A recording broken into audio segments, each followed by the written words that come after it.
नमस्कार, मी भाऊ तोरसेकर. मी बघत आहात प्रतिपक्ष. मित्रांनो, रविवारी महाराष्ट्राचे मुख्यमंत्री उद्धवराव ठाकरे दिल्लीच्या दौऱ्यावर जात आहेत आणि त्यावरून एक वावडी उडालेली आहे की ते केंद्रीय गृहमंत्री अमित शहा यांच्या भेटीला चाललेत. वस्तुस्थिती तशी नाही आहे. एक गोष्ट उघड आहे की दिल्लीला ज्या कारणास्तव मुख्यमंत्री जात आहेत त्यामध्ये अमित शहा आणि उद्धव ठाकरे हे आमनेसामने होणार आहेत यात शंका नाही. याचं कारण ज्या बैठकीसाठी मुख्यमंत्री दिल्लीला चालले आहेत ती बैठकच मुळात अमित शहा यांनी बोलवली आहे आणि ती बैठक ही देशाचे गृहमंत्री या अधिकारात शहांनी बोलवलेली आहे. आणि त्याचं एक कारण आहे.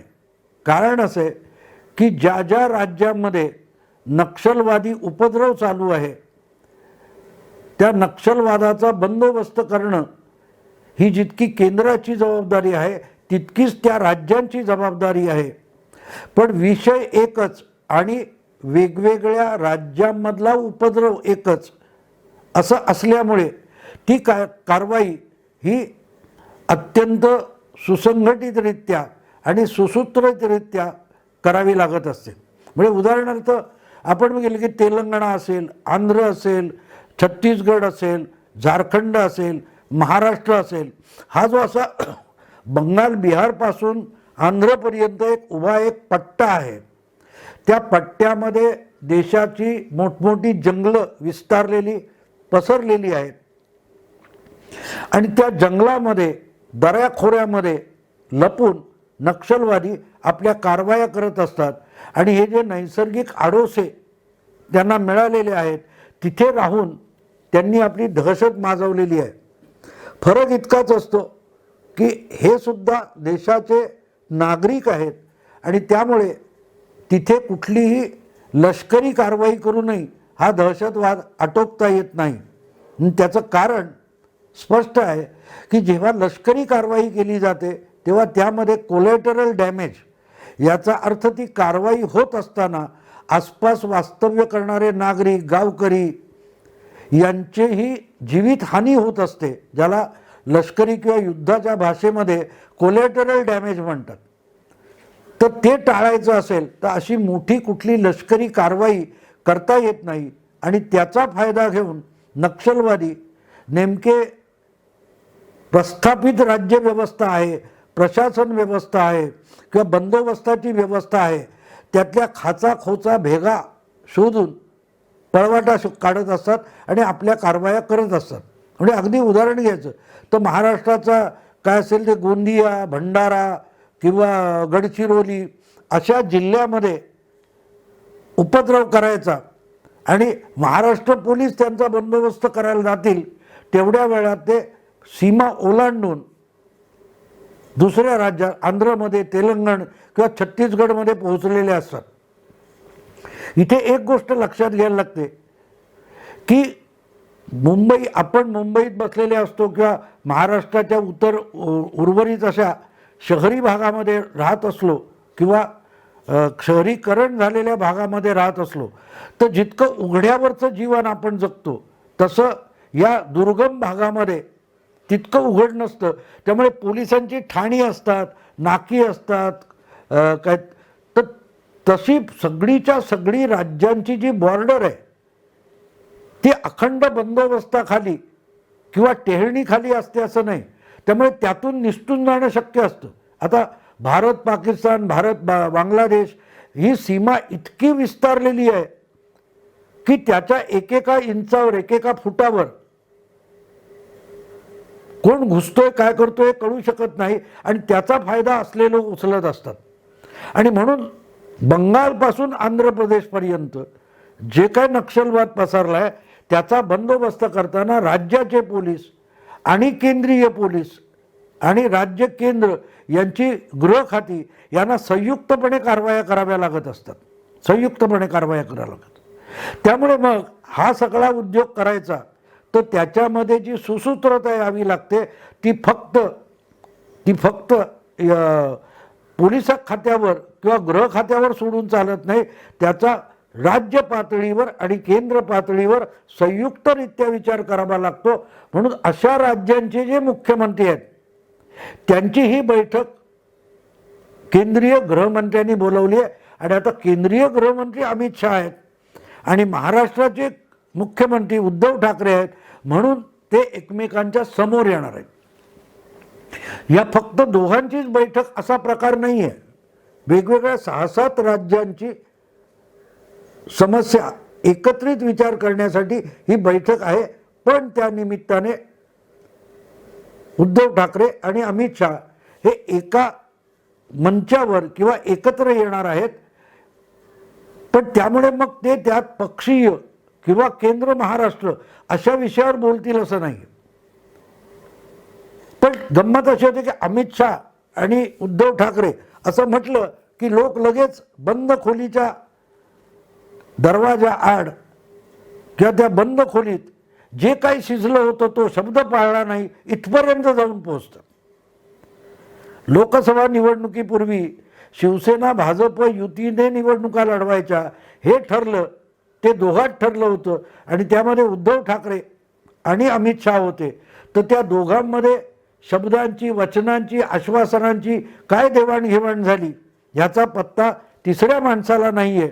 त्यातला एक जण म्हणतो की दुसऱ्याने मला दिलेला शब्द पाळला नाही आणि दुसरा म्हणतो की मी असा कुठलाही शब्द दिलेला नव्हता. त्यामुळे हा वाद त्या दोघांनी समोरासमोर बसून एकमेकाला खरं ठरवणं किंवा खोटं ठरवणं याशिवाय संपणार नाही. पण म्हणून ही दोन माणसं एकमेकासमोर यायची असतील तर त्यामध्ये प्रत्येक वेळेला युतीचं राजकारण शोधणं हे पूर्णपणे गैरलागू आहे, पूर्णपणे गैरलागू आहे.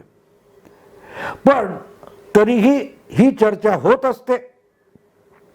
अगदी मुंबईच्या काय ते सह्याद्री गेस्ट हाऊसमध्ये जेव्हा आरक्षणाच्या निमित्ताने सर्वपक्षीय बैठक घेण्यात आली तिथे सुद्धा उद्धव ठाकरे आणि माजी मुख्यमंत्री म्हणजे मुख्यमंत्री आणि माजी मुख्यमंत्री हे काही मिनिटासाठी एका वेगळ्या दालनात जाऊन दोघेच बोलले.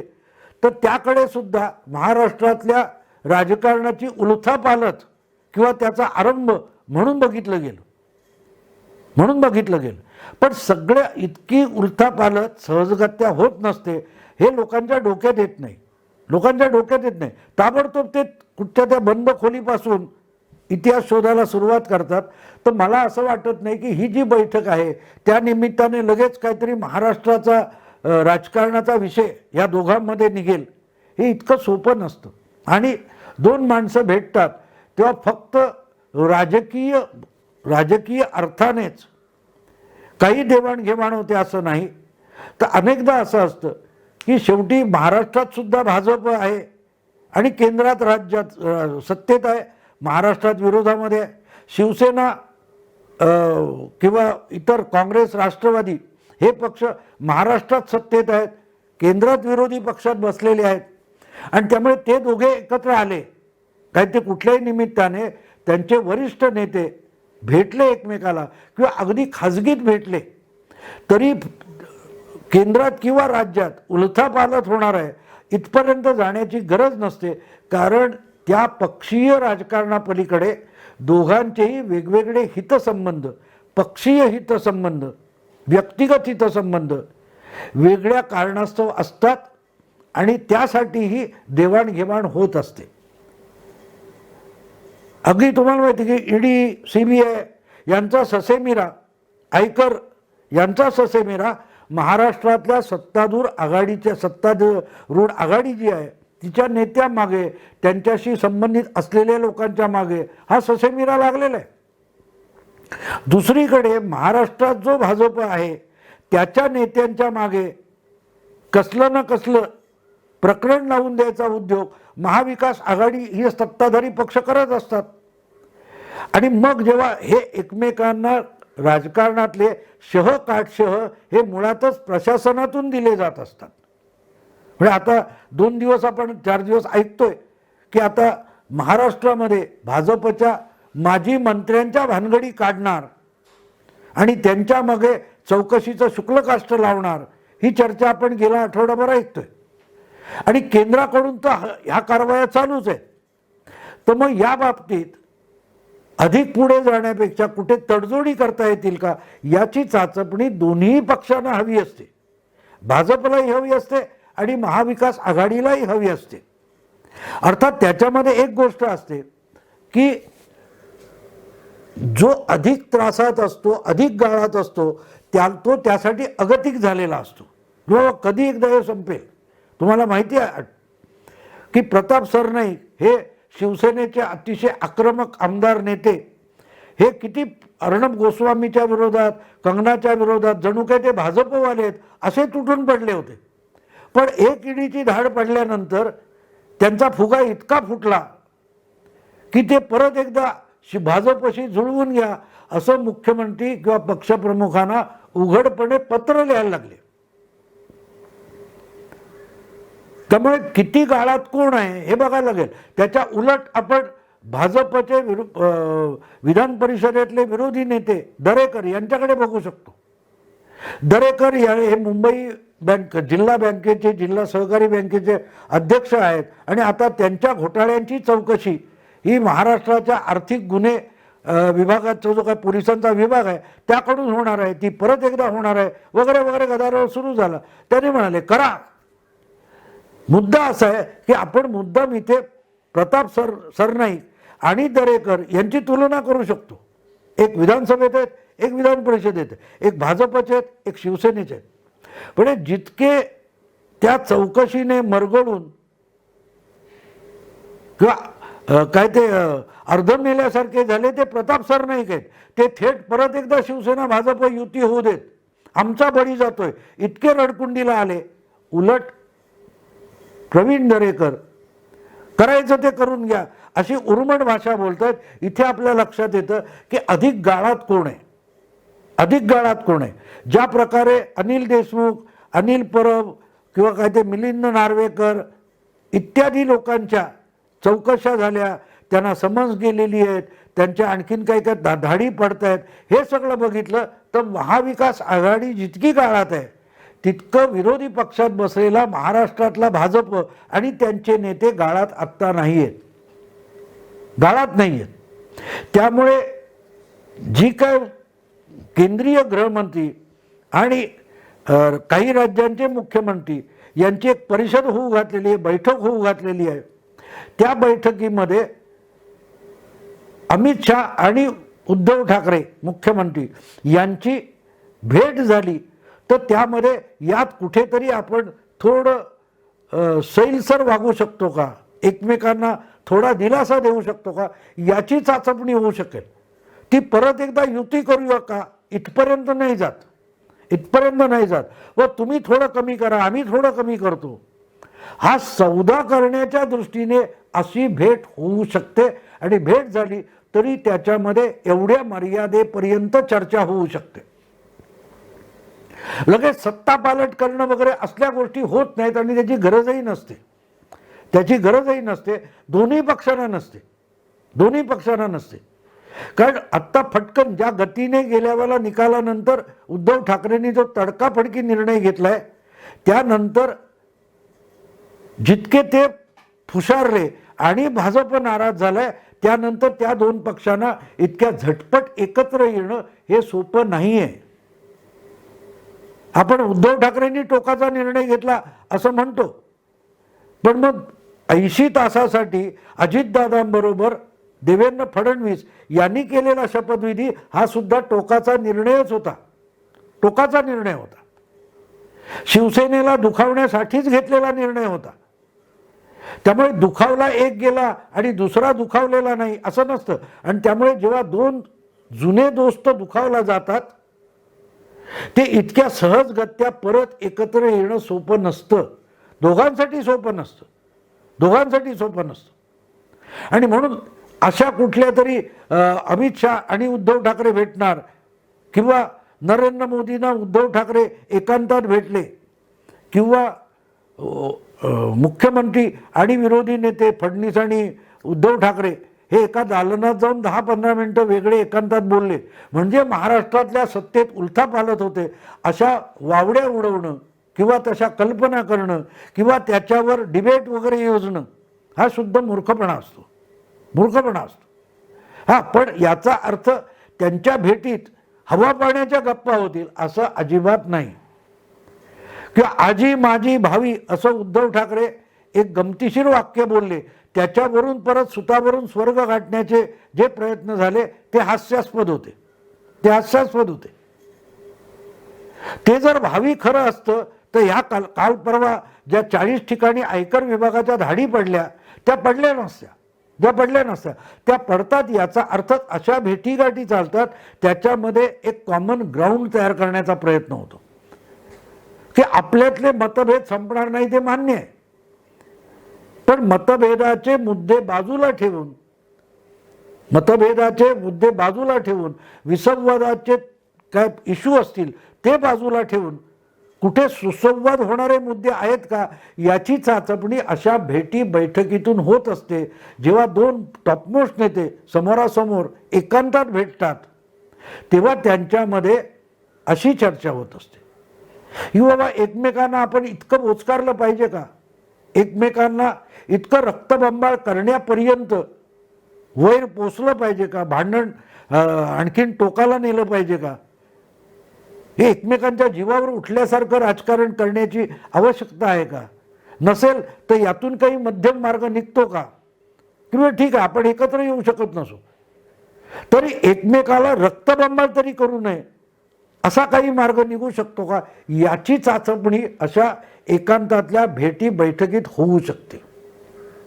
आणि म्हणून याचं राजकारण समजून घेताना किंवा समजावताना, त्याच्यावर चर्चा करताना, त्याचं विवेचन करताना, चिकित्सा करताना या दृष्टीने विचार करायला लागतो की दोघे कुठल्या मुद्द्यावर बोलू शकतील. आणि ते जेव्हा आपण विचार करायला लागतो तेव्हा लक्षात येतं की बाबा एकमेकाला कमीत कमी त्रास होईल असं बघू, जेणेकरून तुमच्याही कार्यकर्त्यांना त्रास कमी होईल, आमच्याही पाठीराख्यांना दगदग कमी होईल. भांडू, आपण जनतेसमोर भांडू, पण आपण एकमेकांच्या जीवावर उठल्यासारखं वागायचं थांबता येईल का याची जी चाचपणी असते त्यासाठी अशा एकांतातल्या बैठका असतात. आणि जेव्हा मुख्यमंत्री होतात, गृहमंत्री होतात, माणसं या टोकाला जातात तेव्हा ती गल्लीतल्या कार्यकर्त्यासारखी आता तुला बघूनच घेतो असं नाही करत. भांडण्यासाठी सुद्धा दोघांनी जिवंत असलं पाहिजे. त्यातला एक मेला तरी भांडण संपतं का, नाही भांडण संपत, कारण तो मेलेला तो संपून जातो, तो अस्तित्वात राहत नाही, पण दुसऱ्याला सतत तुरुंगात जाण्याची भीती असते. त्याला गल्लीतलं भांडण म्हणतात की इतकं टोकाला भांडण गेलं की एकाने दुसऱ्याचा मुर्दाच पाडला, तो संपून गेला, त्याच्या दृष्टीने विषय संपला. पण ज्याला त्याला मारलं आणि सूड उगवला याचा आनंद मिळाला असं वाटत असतं त्याच्यासाठी सुद्धा खटल्याची कटकट सुरू होते, पोलिस पकडण्याची भीती असते, पकडलं तर तुरुंगात जाऊन सडावं लागतं. तेव्हा त्याच्यासाठी हा विषय निकालात निघत नाही. आणि म्हणून त्याला गल्लीतलं भांडण म्हणतात. राजकारणातलं जे भांडण असतं त्यामध्ये परस्परांचं भांडण कायम ठेवून एकमेकांना कमीत कमी त्रास कसा देता येईल याचा विचारविनिमय होतो. आणि तो विचारविनिमय शक्य आहे का याच्यासाठी सुद्धा विचारविनिमय किंवा चाचपणी होत असे. आणि तेव्हा उद्धव ठाकरे यांची भेट भाजपच्या कुठच्याही वरिष्ठ नेत्यांची होते तेव्हा त्याचा अर्थ इतकाच निघतो की दोन्हीकडून काही कठोर भूमिका आहेत त्या सौम्य सैल होऊ शकतील का याची चाचपणी करणे असतं. आणि मोदी असोत, अमित शहा असोत किंवा देवेंद्र फडणवीस असोत यांच्याशी उद्धव ठाकरे यांच्या ज्या एकांतात बैठका झाल्या किंवा अमित शहांची होऊ घातली असं म्हणतात त्यातून यापेक्षा अधिक काहीही निष्पन्न होण्याची शक्यता नसते.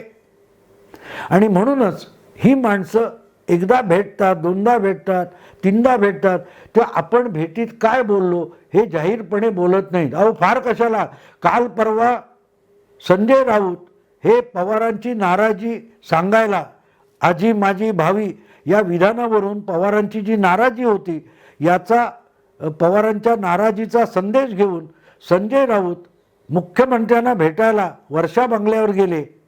तिथून बाहेर पडल्यावर ते म्हणाले आतलं ते आत, हे इथे कशाला सांगू, असं संजय राऊत म्हणाले ना. सगळे बाहेर कॅमेरे घेऊन थांबले त्यांच्यासमोर. काय म्हणाले की आत जे ते आतलं, इथे कशाला सांगू.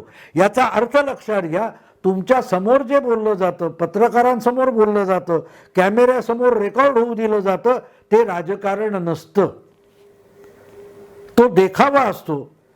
आणि त्यातून शिजणारं जे राजकारण असतं ते बंदिस्त असतं, बंदिस्त असतं. त्यातली वाफ निघून जाण्याची सोय ठेवलेली असते, पण बाकी त्यातली उष्णता, त्यातला उबाल हा कायम ठेवण्याचा प्रयत्न असतो. इतकाच या भेटींचा अर्थ असतो. त्यापेक्षा अधिक अर्थ काढला जाण्याची बिलकुल गरज नाही. एवढं बोलून थांबतो. तुम्हाला व्हिडिओ आवडला, लाईक करा, शेअर करा आणि प्रतिपक्षाला सबस्क्राईब करा. नमस्कार.